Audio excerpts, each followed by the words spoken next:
মধ্যপ্রাচ্যের আকাশে এখন আগুনের হলকা।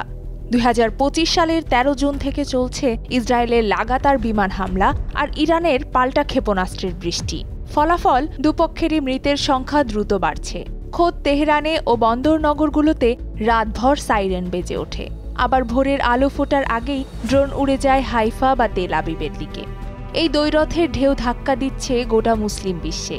দর্শকেরা নিশ্চুপ হয়ে জিজ্ঞেস করছে, ইরানকে যদি সত্যিই ভেঙে ফেলা হয় তবে কি ইসরায়েল সেখানেই থেমে থাকবে? প্রশ্নটা কেবল আবেগে নয়, ভয় আর অভিজ্ঞতায় ভর করা।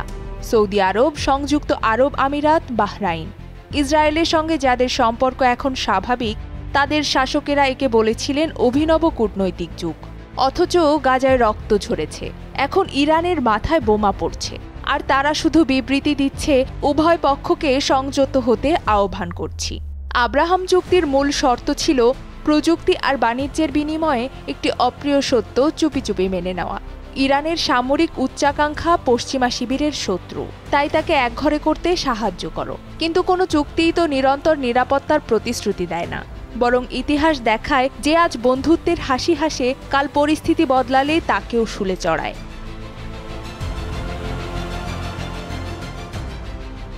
ইতিহাসের সবচেয়ে বড় সতর্কবার্তা আসে ইউরোপ থেকে।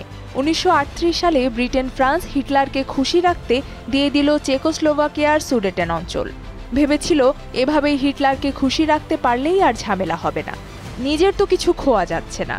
কিন্তু তোয়াজ করে রক্ষা পায়নি তারা। ২ বছর পর শিকার হয়েছে হিটলারের আগ্রাসনের। তখনকার নেতারা যে নীরবতা কিনেছিলেন তার দাম পরিশোধ করতে হয়েছিল কোটি প্রাণের রক্তে। আজ যারা ভাবছেন ইরান তো শিয়া রাষ্ট্র, আমাদের ক্ষেত্রে কিচ্ছু হবে না, তারা ওই ভুলেই পা দিচ্ছেন।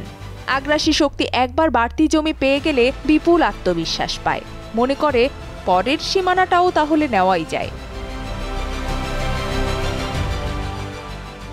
ইসরায়েলের ভেতরেই বহু বছর ধরে ঘুরে বেড়ায় গ্রেটার ইসরায়েল ধারণা, একটি ভৌগোলিক কল্পচিত্র যেখানে নীল নদ থেকে ইউফ্রেটিস পর্যন্ত ভূমি বৃহত্তর ইহুদি রাষ্ট্রের দায়িত্ব বলে ধরে নেওয়া হয়। পশ্চিম ব্যাংকে বসতি বিস্তারের গতিপথ আর কয়েকজন প্রভাবশালী মন্ত্রীর ভাষণ শুনলে বোঝা যায় এই ব্যাপারটা কেবল সাহিত্য নয়, রাজনৈতিক দাবি হয়ে দাঁড়াবে কিনা সে প্রশ্ন নিছক তাত্ত্বিক নয়। সুতরাং আজ যারা ইরানের পাশে দাঁড়াচ্ছে না, জর্ডান, মিশর, সৌদি আরব, এমনকি কাতার, তাদের জন্য প্রশ্নটা খোলা থাকে, কাল এই মানচিত্রে তোমাদের জায়গাটা ঠিক কোথায়?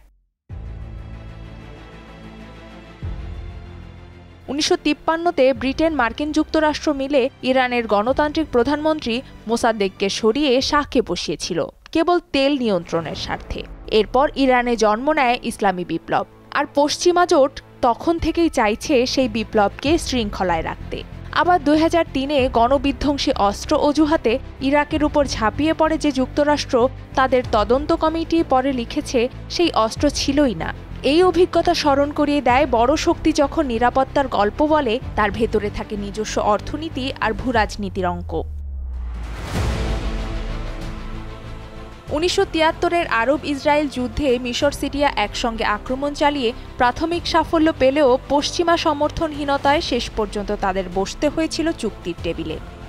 সাময়িক ক্ষতির শোধ তুলতে সৌদি আরব তেল রফতানি বন্ধ করে দিয়েছিল, জ্বালানির দাম ৪ গুণ বেড়েছিল, পশ্চিমা অর্থনীতি হোঁচট খেয়েছিল। ওই একজোট হওয়াতেই ইসরায়েল তখন কিছুটা পিছু হটে। কিন্তু ৫০ বছর কেটে গেছে। গালফ রাষ্ট্রগুলো আজ অনেক বেশি যুক্তরাষ্ট্র নির্ভর, অস্ত্র ও প্রযুক্তি নির্ভর। অর্থনীতির জোর আছে বটে, তবু সামরিক নির্ভরতা এতটাই যে ওয়াশিংটন সবুজ সংকেত না দিলে তারা গা সওয়া প্রতিবাদও তোলে না। এই নির্ভরতাই বড় দুর্বলতা। ইয়েমেনের হুতি বিদ্রোহীরা ২০১৯-এ সৌদি আরবের তেল প্রাঙ্গণে ড্রোন হামলা চালিয়েছিল। কয়েক ঘণ্টায় বিশ্ববাজারে তেলের দাম লাফিয়ে উঠেছিল ২০%। ইরান ইসরায়েল যুদ্ধ যদি আরও ফুলে ফেঁপে ওঠে, ক্ষেপণাস্ত্র খেয়ে বসতে পারে পারস্য উপসাগরের তেল গ্যাস ক্ষেত্র, ট্রানজিট জাহাজ, এমনকি দুবাইয়ের আকাশচুম্বী বাণিজ্য কেন্দ্র।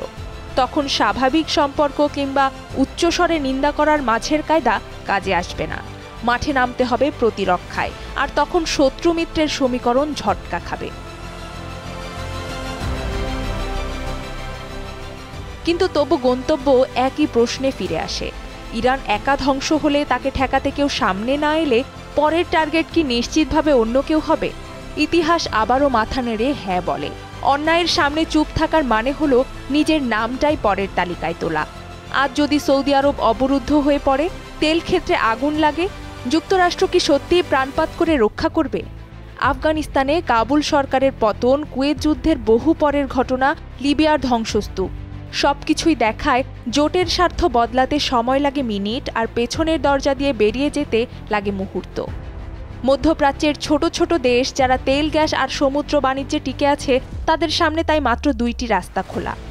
এক, আজই জোরে বলে ফেলা যে অন্যায়ের বিরুদ্ধে তারা নিরপেক্ষ নয়। দুই, নীরব থেকে আশাবাদী হওয়া যে ঘূর্ণিঝড় তাদের মাথার উপর দিয়ে অন্য কোথাও চলে যাবে। প্রথম পথ কঠিন, কারণ তাতে হাতছাড়া হতে পারে অগাধ সুযোগ সুবিধা আর অস্ত্র চুক্তি। সুতরাং পছন্দটা নিজেদের। ইরান ইসরায়েল যুদ্ধকে দূরের আগুন ভেবে শুধু উষ্ণতা নেব, নাকি বুঝে নেব আগুন দেরি সত্ত্বেও একদিন আমাদের বাড়ির ছাদেও উড়ে আসতে পারে।